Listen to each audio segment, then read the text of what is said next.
Have you ever felt like your house wasn't really yours? Like someone else was there with you, watching? This isn't a ghost story. It's worse, because the man we discovered living in our walls was alive, and we only realized after it was too late. When my girlfriend and I bought our house, it felt like everything had finally come together. We were young, excited, ready to start our life together. The place wasn't perfect.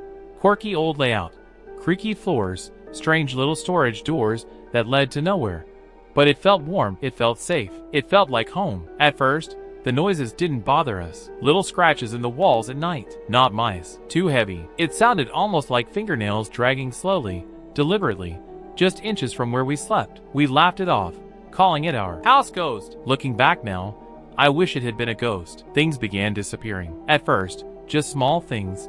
Snacks from the kitchen, a charger, a single shoe. We joked about misplacing them, but then the strange moments began to pile up. One night, I came downstairs for water. The kitchen light was on. I was sure I hadn't left it that way. I turned it off, went back upstairs. Minutes later, click, it was back on. Another time, my girlfriend was brushing her teeth. She swore she heard slow, heavy breathing coming from behind her. When she looked up, the bathroom vent cover was pushed open, like something had pressed against it. And then, there was our cat, Bella, sweet, gentle, never aggressive, until one night, she stood on the bed, fur bristling, growling at the wall behind our heads. Her eyes followed something we couldn't see. She didn't move until morning. That's when I started noticing other signs. Food wrappers tucked into corners of the basement. Footsteps creaking overhead in the attic while I was at work. My girlfriend was terrified. She said she felt watched all the time, even in the shower. One weekend, I decided to check the attic. I pushed open the hatch, and the smell hit first. Sweat, rotting food, stale air that clung to the back of my throat. Then I saw it. A thin mattress shoved between beams, a pile of clothes, half-eaten food, and notebooks filled with frantic scribbles I couldn't understand. Someone had been living above us. We called the police. They searched, found nothing, told us to change the locks. For a few days, things were quiet. No sounds, no missing items. It almost felt like it was over, until one morning I saw them. Bare, muddy footprints leading from the back door straight into the hallway wall. A wall I had never really looked at before. And that's when I noticed it.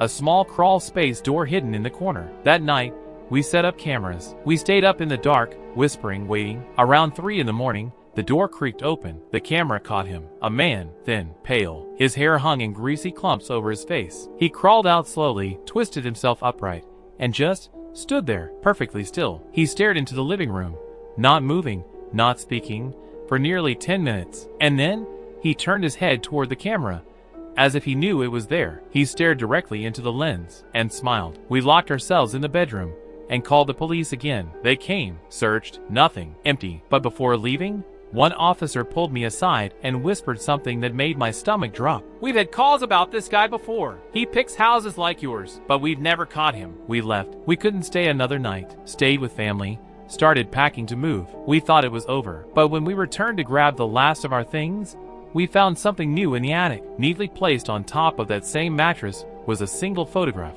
It was us, asleep in our bed. No one has lived in that house since. And sometimes, late at night, I still wonder, if we hadn't left, how much longer would he have waited before stepping out of the walls for good?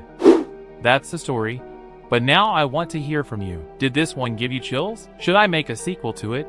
Or do you think some doors are better left closed? Tell me your thoughts down in the comments. And if you've lived through something terrifying yourself, send me your personal horror story. You might see it featured in the next video here on The Pale Watcher. Don't forget to like, share, and subscribe. It helps keep these stories alive. And make sure you never miss what's coming next.